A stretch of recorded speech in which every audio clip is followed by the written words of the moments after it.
Hi and welcome to PCMNorway Productions coverage of the La Vuelta España. Today we are finished with the first rest day and it's the 11th stage from Verín to Manzaneda. It's 167 kilometers long.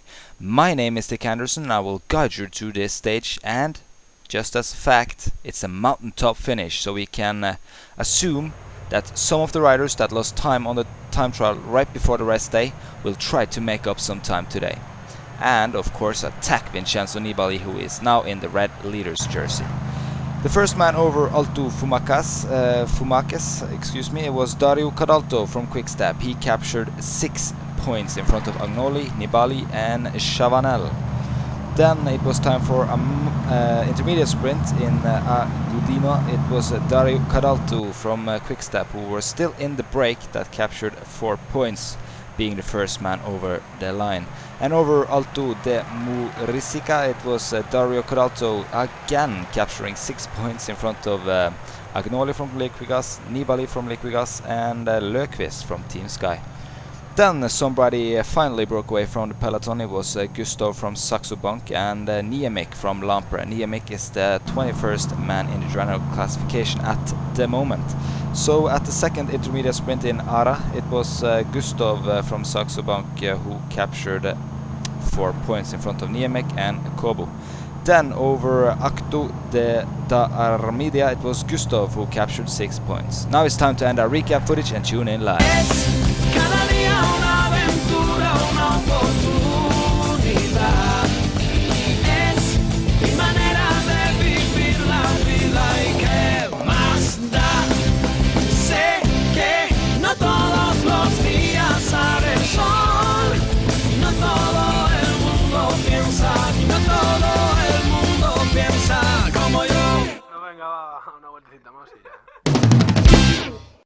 Hi and welcome back. The breakaway group, including Gustav and Niemic, got 27 kilometers to go up to the top of Estación de Montana Manzaneda. It's Niemic just riding away from Gustav just as we are going live here. Funny thing though, the recap was kind of stressful there, a short amount of time, so sorry about that, but we are now live and we'll focus on what is live. And the fact is that the Geox are riding in the front here, so I'm assuming that Dennis Manshop got good legs. Liquigas not up in the front of the peloton that much of today. It's been Quickstep, Geox and Liquigas at the front of the peloton. Excuse me, I didn't mean Liquigas, I meant Euskatel. Riding for Igor Anton, the guy who was in the red leader's jersey until the time trial that we had right before the rest day, where Fabian Cancellara won in Salamanca, 47 kilometer long time trial. We got Dario Cadalto from Quickstep has rode away from the peloton, and it looks like I'm not sure who that is. I think it's Kevin De Wert from Quickstep riding at the front there. Not sure if I can understand that tactic. He may be trying to get hang of Cadalto's wheel, I'm not sure. The fact is, this climb here, being a mountaintop finish, I do expect somebody to attack. And just like we said earlier, Dennis Manshov very close to the leader jersey, as well as Bradley Wiggins and Vincenzo Nibali, who captured it on the time trial stage, will be very eager to defend it, I guess, because it's not very often you are in the leader's jersey in a Grand Tour, and being the last one in the season, it must be great for Nibali winning here last year. Maybe he can repeat that this year, being in the leader jersey and everything, as the peloton are catching up to Gustav and Cadalto. So it's only Niemic from Lampre out in front, which is great for Michele Scarponi. If he attacks from the peloton now, he can get some help up in the hill. We just have to wait and see what happens now. It's quite big peloton for being so far up in the mountain at this point. I do expect somebody to attack now, and it does look like there was some action there, and it's Igor Anton from Euskatel and Steven Kruijswijk from Rabobank attacking at the front of the peloton, and he is going strong here now. He wants to take back over that 1 minute that he is behind Nibali now. He can feel the good legs just going and going and going, and nobody followed Igor Anton now. So he's out in front of the peloton chasing Niemiec from Lampre.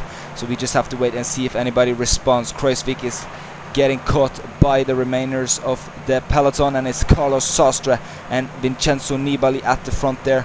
Andreas Klöden getting up to the top with Kevin de Weert, Dennis Menchov and Bradley Wiggins, and of course Michele Scarponi sitting on the left hand side of Steven Kruijswijk there, as Igor Anton is caught by the remaining of the peloton, as Pietro Niemiec almost got ran over by that motorcycle there. Hopefully it will be okay, and it looks like it was okay, as well as Vincenzo Nibali, the race leader, is attacking at the front of the peloton. Bradley Wiggins, Niemiec and Scarponi are trying to close that gap, but nobody is getting close to Nibali, or no, Niemiec is sitting down. It's Bradley Wiggins able to close that gap now with Scarponi at his wheel, and no, Bradley Wiggins sitting down looking back at Scarponi. They're just looking at each other, and Vincenzo Nibali are going off. Some red lights are going off at the remainders of the peloton now. Jürgen van den Broek takes the front now, trying to close the gap, and it doesn't look like anybody is able to. I can only see Vincenzo Nibali going further and further up and away from this group. 5 kilometers to go for Vincenzo Nibali, and quickly a huge gap opens up for him, over 1 minute down to Bradley Wiggins and the other guys. So maybe a stage win for Vincenzo Nibali now. It's only 5 kilometers left for him, 4 or 3.5 left now though, as I think it's Andreas Klöden attacking at the front of the peloton. Not very often you see the old German guy attack, but he is at least trying though. And yeah, it's a huge gap for Vincenzo Nibali now, and nobody seems to be as strong as the Italian now, but Bradley Wiggins and Joaquin Rodriguez is attacking and want to get away from the others. They were not collaborating at the moment, so smart move by Bradley Wiggins. Get away and do the work on your own. You don't want to drag anybody else into a victory, or at least a smaller time gap up to Vincenzo Nibali. 1 kilometer to go for the race leader and the Italian Vincenzo Nibali, the Liquigas Cannondale rider. I don't think anybody can catch him now, so that means that he will strengthen his lead in the general classification. He is very happy now, the Italian. Congratulations, Vincenzo Nibali. You are still the race leader, and you are also the winner of the 11th stage. Bradley Wiggins, a strong ride by the Brit, and it was Anton van den Broek, Rodriguez and Menchov in the places behind Bradley Wiggins. So that means that Bradley Wiggins and Vincenzo Nibali was the strongest today. Nibali, of course, a little bit stronger than Bradley Wiggins, but that gotta be some warning signs for Igor Anton. Doesn't look like he handled the rest day very well, but at least Vincenzo Nibali, the winner from Verin to Manzaneda. It's 167 kilometer long stage with a mountaintop finish, and Vincenzo Nibali was definitely the strongest. So 1 minute and 12 seconds down to Bradley Wiggins on today's stage.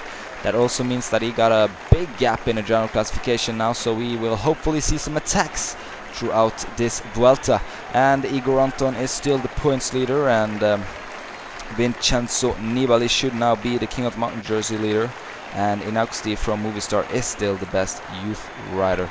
So on behalf of PCMNorway Productions, my name was Dick Anderson, and I hope you enjoyed this stage from Verin to Manzaneda. It was 167 kilometers long, and Vincenzo Nibali was definitely the strongest. So on behalf of everybody from PCMNorway, we hope that you tune back in on the 12th stage. Arrivederci!